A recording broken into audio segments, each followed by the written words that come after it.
Hey, welcome back to the studio room. We're going a totally different route. The antithesis of Bob Ross to Edgar Allan Poe. To Edgar Allan Poe.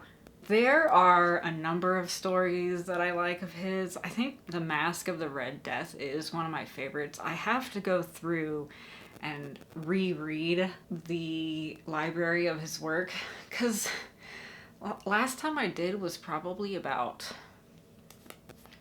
10 years ago or something. I don't know. I did read a couple just to give myself an idea of what I'm going to work on today. And I did pick the cliche of the oval portrait where the artist paints a picture of his lover and essentially her essence dies when he finishes because she sat there for so long. And it's a few things that I'm not used to. One, it's a portrait. I normally don't do people and portraits, so I also refuse to use AI, so I had to look up royalty-free images as reference. I'm going to hodgepodge my own little thing together and, creative liberties. And then we're using this, which is a primed board instead of canvas, which I normally also do not work on. Let's get started. Also, this is today's drink. I should go to the store and get an oval portrait. Fuck. Okay. I'm gonna go to Quality Art and I'm going to get an oval canvas actually to do this on, because that is the story, and what I have over here is obviously not oval. So diversion. Let's go. I got an oval canvas. Ta-da! Which I was hoping there'd be a slightly bigger size, maybe a little less oval-y. So what I'm gonna do now is put 3 coats of my primer down and sand in between, and then we'll come back with an actual oval portrait to do the oval portrait.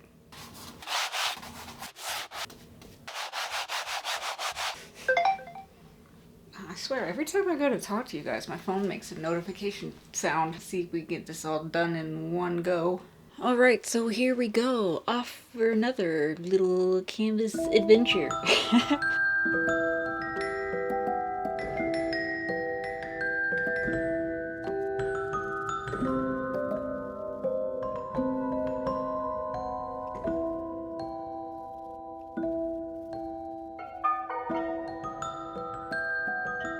I always have this hesitation when I work on eyes.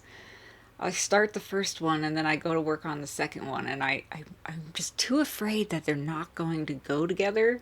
And I kind of started working on it, and then I was like, nope, we're gonna move on and work on something else for a little while, and we'll go back to the eyeball. And I always think I'm gonna do a terrible job on the noses, and then they look alright. The lips, I always think, no, it's gonna be easy, I'm gonna do lips. And then the lips always end up looking weird too. How is it that the nose I never really seem to have a problem with? That seems to be something that a lot of people have struggles with. What? It's like I'm backwards. Anyway, so here I go, going back to the eyeball again. And there's certain areas where I kept reworking it, and then I remembered, you know what? You can turn the canvas upside down. Give yourself a new perspective, Jess. You can see what else there is out there. Different view of the world. So we do that. A few times, actually. When I finally get to a place where I'm like, okay, that's acceptable. Even in the end, I might work on the eyes a little bit. Let's be honest. Let's be real. And the lips.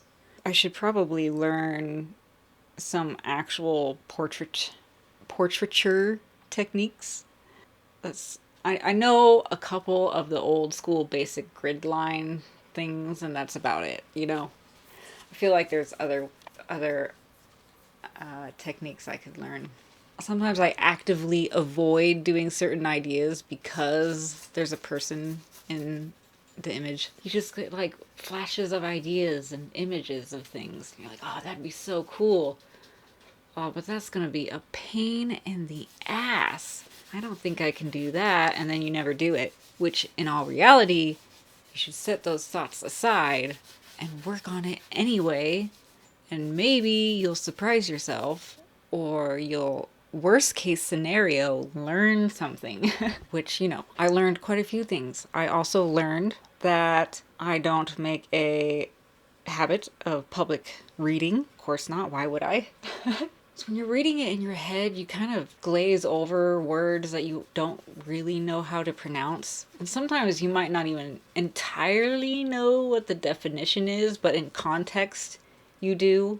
I found myself was wanting to read the story out loud. And then I realized how many words I just do not know how to say. Also, my enunciation, I don't know if you guys have noticed this, but I don't say things very well. I actually had to take a speech class in, I think it was 5th grade?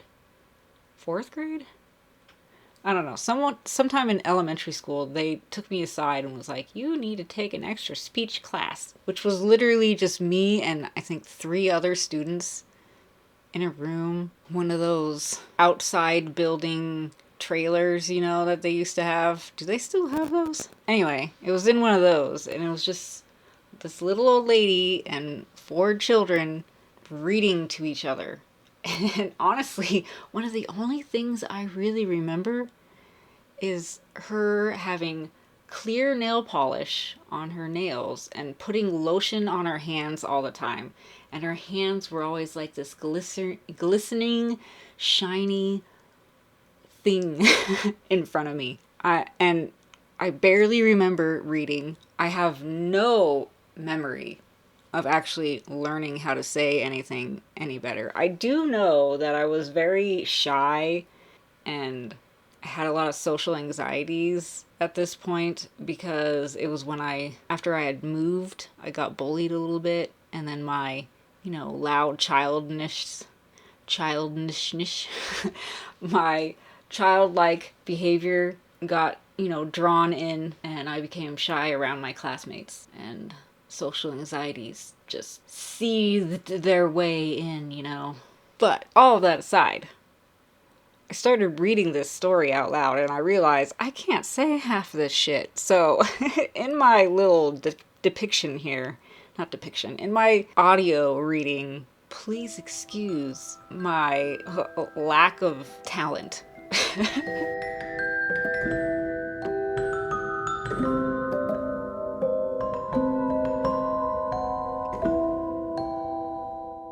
Turning to the number which designated the oval portrait, I there read the vague and quaint words which follow. She was a maiden of rarest beauty, and not more lovely than full of glee. And evil was the hour when she saw and loved and wedded the painter. He, passionate, studious, austere, and having already a bride in his art. She, a maiden of rarest beauty, and not more lovely than full of glee.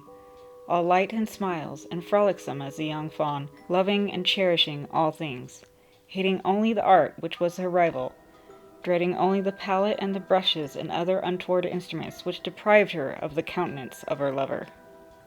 It was thus a terrible thing for this lady to hear the painter speak of his desire to portray even his young bride. But she was humble and obedient, and sat meekly for weeks in the dark high turret chamber where the light dripped on the pale canvas only from overhead. But he, the painter, took glory in his work, which went on from hour to hour and from day to day. And he was a passionate and wild and moody man, who became lost in reveries, so that he would not see that the light which fell so ghastly in the lone turret withered the health and the spirit of the bride, who pined visibly to all but him. Yet she smiled on and still on, uncomplainingly, because she saw that the painter, who had high renown, took fervid and burning pleasure in the task, and wrought day and night to depict her who so loved him, yet who grew daily more dispirited and weak. And in sooth some who beheld the portrait spoke of its resemblance in low words, as a mighty marvel, and a proof not less of the power of the painter than his deep love for her whom he depicted so surpassingly well. But at length, as the labor drew nearer to its conclusion, there were admitted none to the turret, for the painter had grown wild with the ardor of his work, and turned his eyes away from the canvas rarely, even to regard the countenance of his wife. And he would not see that the tints which he spread upon the canvas were drawn from the cheeks of her who sat beside him. And when many weeks had passed, and but little remained to do, save one brush upon the mouth, and one tint upon the eye, the spirit of the lady again flickered up as a flame within the socket of the lamp. And then the brush was given, and then the tint was placed, and, for one moment, the painter stood entranced before the work which he had wrought. But in the next, while he yet gazed, he grew tremulous and very pallid and aghast, and crying with a loud voice, "This is indeed life itself!" turned suddenly to regard his beloved. She was dead. And I'm back. So I started editing, and then in the process of editing, I noticed a few things that I had to tweak, just the tiniest little hints, just little smidgets here and there. For not doing portraits, I think I did a pretty good job. I'll stare at this and be like, oh, I gotta mess with that. Oh, I gotta mess with that. Until I spray it, and then I won't be able to mess with it anymore. Yes, so that's her, the oval portrait. She looks sad, which is a good thing, I think, for the story. I was also thinking of asking you guys what you would like to see me make or look into that you think would work well with my style. And also, if you're new here or if you keep coming across my videos, you should subscribe. The plugging is so awkward for me still.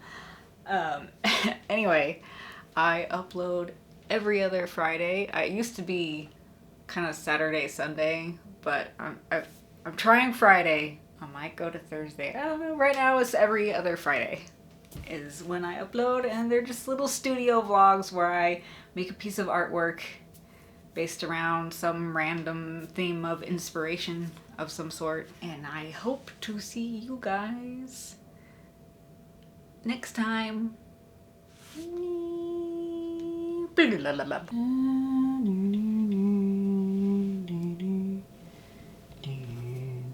The sad girl who died.